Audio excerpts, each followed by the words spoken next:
Alrighty, well hey, good morning everybody. John here with Crypto Top 10 coming at you with some of the trending articles in the crypto news space for today.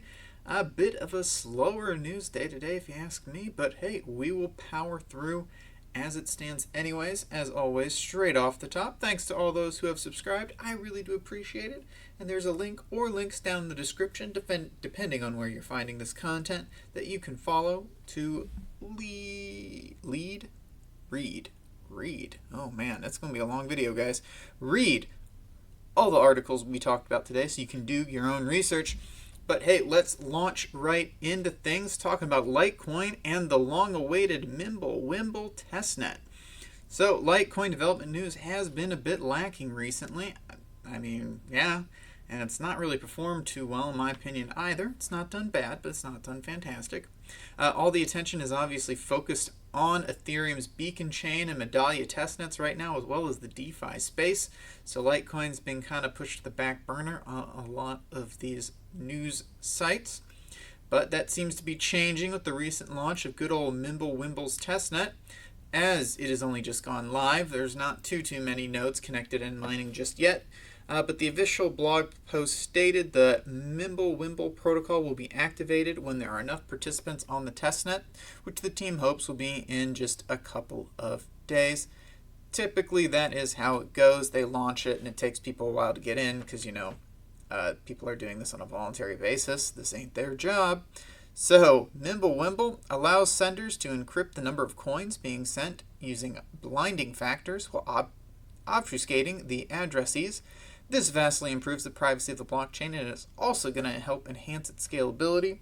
So it's getting a dual upgrade should this testnet go well and it gets added to the main chain.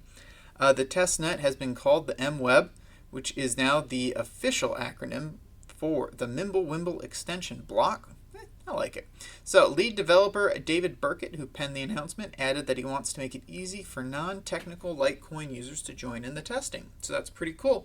There is actually a lovely little link in this article. So if you pop down in the description and make your way to it, if you want to join in with all the fun, they're trying to make it easier for non-technical guys to do so. So it might be a chance for you to try something out and help out the community whose coin you own. So that's pretty cool. Over the next couple months, the code will be, quote, hardened to fix any issues and ensure consensus rules are infallible.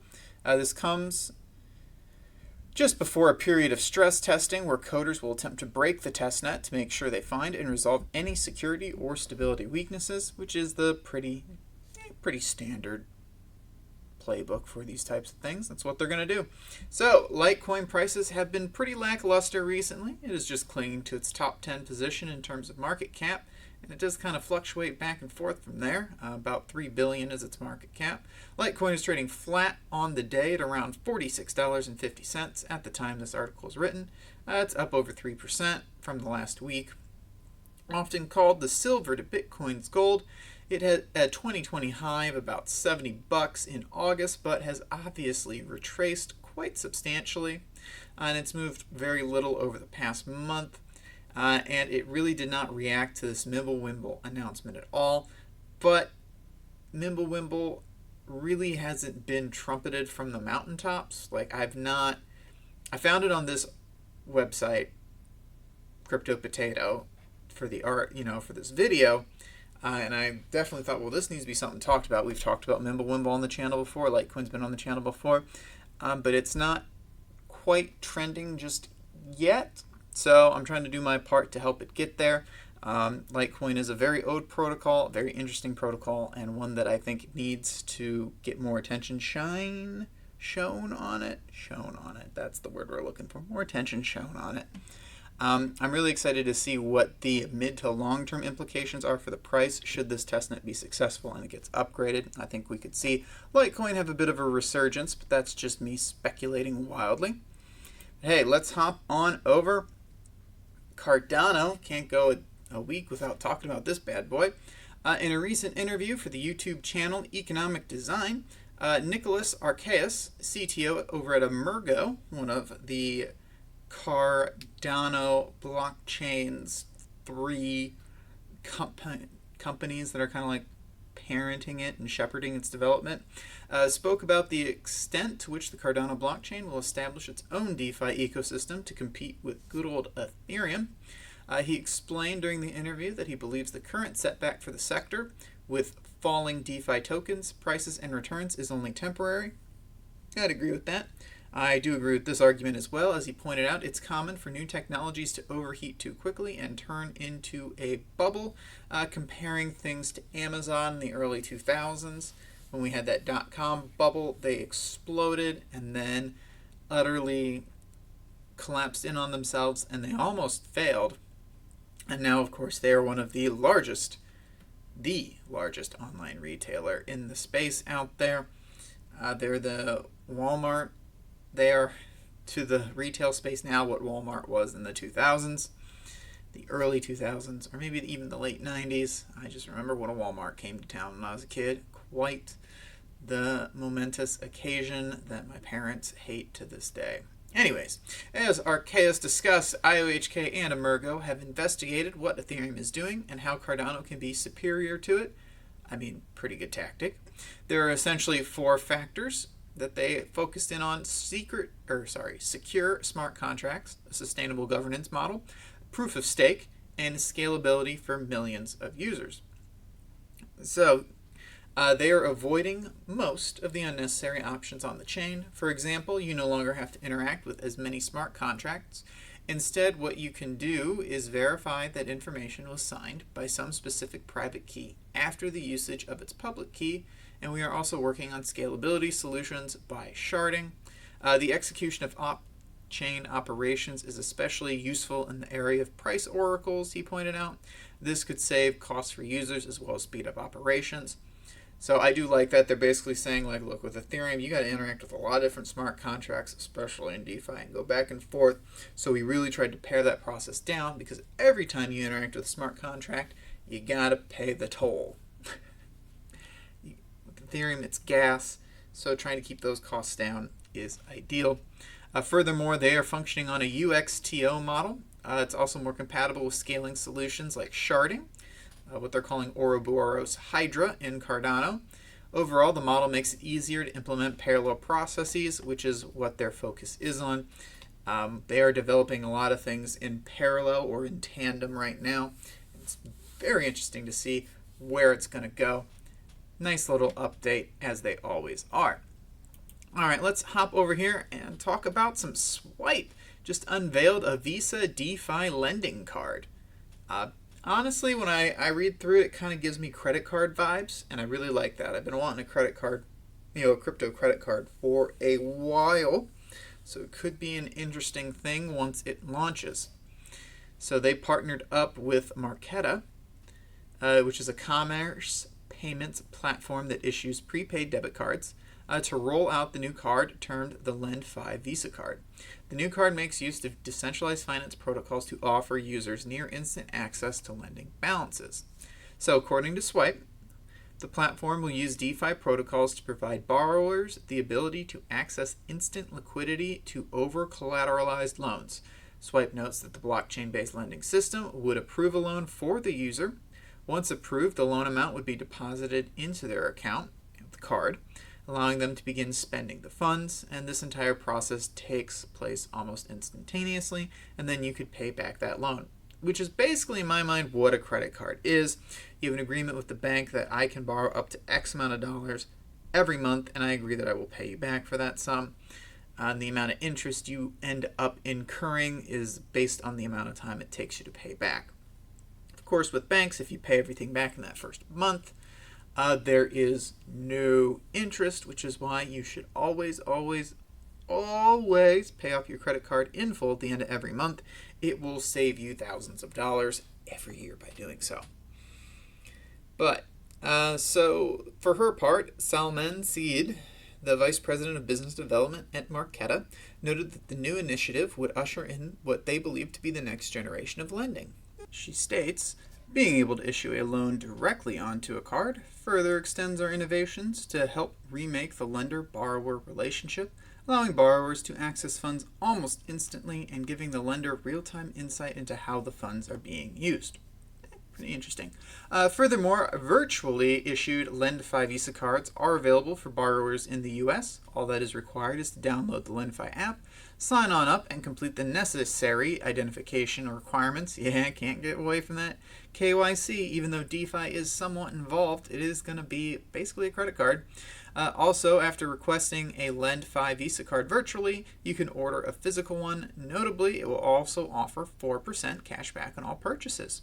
That is a pretty nice cash back bonus. Of course, that is probably being done to drive more and more users to the platform with a pretty sweet deal. So definitely what I consider to be one of the most underrated announcements that has just gone out. It uses DeFi to create a quasi credit card that's not a credit card. Like I'm still trying to wrap my head around this, quite honestly. I really like it, and I really think it's going to mean big things down the line, especially with Binance's backing. For those of you who don't know, Binance owns Swipe, so they're definitely a player that's going to be around for a long time. I'm very interested to see what is going to keep happening with them. So, without further ado, let's hop on over. Yeah, so John McAfee, oh boy, everyone's favorite ghost. So, on Monday, the U.S. Securities and Exchange Commission filed a suit against John McAfee for allegedly promoting initial coin offerings, or ICOs, without disclosing that the ICO issuers were paying him, which is, of course, a violation of U.S. securities law. They're talking in the range from November of 2017 through February of 2018. If you were involved in the space, you know he was very active at that time. And they're alleging he used his fame to make about $23 million. So, yeah, that's a pursuit-worthy amount of money. So the SEC mentioned 7 unidentified ICO issuers who were privately communicating with McAfee's team to get him to publicly endorse their ICOs in exchange for payment in these coins and Bitcoin. This is illegal. It's previously provoked the commission to go after celebrities like DJ Khaled and Floyd Mayweather, who also promoted ICOs without disclosing their financial interests. Yeah, that sounds about right. So the SEC's complaint refers to a famous moment in McAfee's long history of outlandish predictions for Bitcoin's price. He ultimately walked back those predictions and claimed he'd only been trying to draw public interest in Bitcoin. There was something about him eating his own hat or eating his own other stuff. Like, he did a lot of really weird, crazy stuff. Ghost is the most recent crypto he was involved in and then left. Yeah, so he's definitely a walking parody of himself, if you want my honest opinion. So it's very interesting to see if he gets any comeuppance from this. You should always disclose when you have any financial backings for anything, which is why I'd like to take this moment to let you guys know that I ain't getting paid crap. Well, actually, no, I am making a little bit of money on the podcast arm with whatever advertisements are going on over there, but believe me, it's not much. So, and it's not in crypto. Anyways, let's hop on over then. So Bitpanda just did something pretty cool. They're releasing a crypto index. They're a Vienna-based cryptocurrency retail broker. It's going to be the world's first, quote, real crypto index. Not bad. It's aiming to make it as easy as possible for its customers to invest in various baskets of digital assets. So investing in cryptocurrencies doesn't get any easier with the Bitpanda Crypto Index. Instead of getting lost in a jungle of different assets, users can invest in the top 5, top 10, or top 25 cryptocurrencies and have the peace of mind of not missing out on anything per the company's press release. While that is definitely a very rosy picture that's painted, index funds are like really cool. I do like it. Why do you have to pick when you can have kind of more of a managed fund that automatically pulls those top 5, top 10, top 25? So you can like pick. They'll have the BCI 5, BCI 10, and BCI 25. And you can set those up knowing that it's someone's kind of watching it, and you make your money based on the crypto market's performance as a whole versus each individual asset's various ups and downs. So it allows for more stable growth it will be less, like if you guess the right crypto coin, you are going to the freaking moon. But this kind of takes the guesswork out of it, and you'll be locked in knowing, I'll probably make like 5, 10, 15% of my money over the next year or two. So, pretty interesting. So, for example, BCI 5 comprises Bitcoin, Ethereum, XRP, Bitcoin Cash, and Polkadot. Interesting. By investing in it, users can automatically buy a little bit of each crypto it consists of. Once a month, they'll actually go in and balance all 3 of the crypto indexes based on data provided by their partner Unveils. This means the actual coins and tokens in each index fund can change. If a coin drops out of the top 25, they can swap a new one in. You're still locked into that index, though. Again, I think this is really, really cool. They're the first ones to do it. Great, awesome. If it's successful, Binance will do it in 2 months, a month. But very cool that they're getting a jump on it, and I'm really excited for them, and I think this could be a good way. You could set up like a recurring buy and all these different things. It's a nice way to get into the crypto field or continue your journey along it without having to do heavy research into a lot of different coins, and know you're buying into a fund that comprises a lot of really good coins out there. And to kind of wind things down, MetaMask just topped 1 million monthly active users following the 2020 DeFi boom. So MetaMask, which is one of the most popular desktop and mobile wallets for allowing the purchase and storage of Ethereum-based token, just hit that mark. According to the Medium announcement, this milestone represents a 400% yearly growth. So, golf claps for MetaMask. Well done, well done. MetaMask Mobile has seen increasing adoption from users based in the United States, India, Nigeria, and the Philippines. I get the United States and India. India's crypto ban was struck down. The United States is heavy into DeFi, but Nigeria and the Philippines. Wonder. Anyways, so other wallet features that assisted with the massive user growth include the adoption of DAOs, decentralized autonomous organizations, Web3 games, and the booming popularity of everyone's favorite, DeFi, which typically employ the Ethereum blockchain, which MetaMask is heavily involved with. So the team behind the popular wallet believes that enabling users to directly purchase and store Ethereum, browse DeFi products and exchanges, and connect wallets to those websites to trade efficiently and securely has outlined MetaMask's benefits among competitors, and I think they've got a pretty accurate picture of it. People use MetaMask for all those reasons, and it's not something very many of their competitors can claim to do some of, let alone all of. So, again, good for MetaMask. Nice little growth for them. I'm glad they're enjoying the boom. I've used them before, not heavily, because I'm not heavily into DeFi, but I do really like their user interface. And they're honestly pretty good about updating the protocol and keeping people up to date on what's going on. So if you're not using them and you kind of want to explore alternate wallets or maybe get involved in DeFi, MetaMask is probably the way for you to go. But hey, that does it for the trending articles that I could find in the crypto news space. Let's take a look at our biggest winners and losers in the top 10, not counting Tether. Anyways, so it's a meh day overall. Looks like XRP is up 1%, and that makes it the winner. Woo! Polkadot's down 3, so that makes it the loser.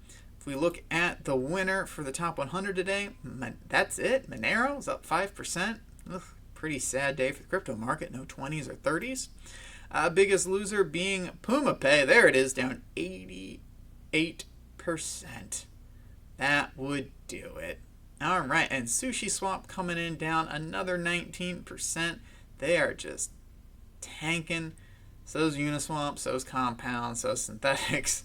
So, yeah, DeFi is struggling a little bit. But never fear, we'll be back on top soon enough. But alrighty, so that has been Crypto Top 10. This is John here. Come check me out wherever you want with the podcast, with the YouTube videos, or I do have an Instagram. I don't use it as often as I should have, but it's there if you want to check me out. So with that being said, thank you for subscribing. If you're not subscribed and you made it to this point, you might as well, quite honestly. And yeah, don't forget to pop down the description, check out all those links. Bye!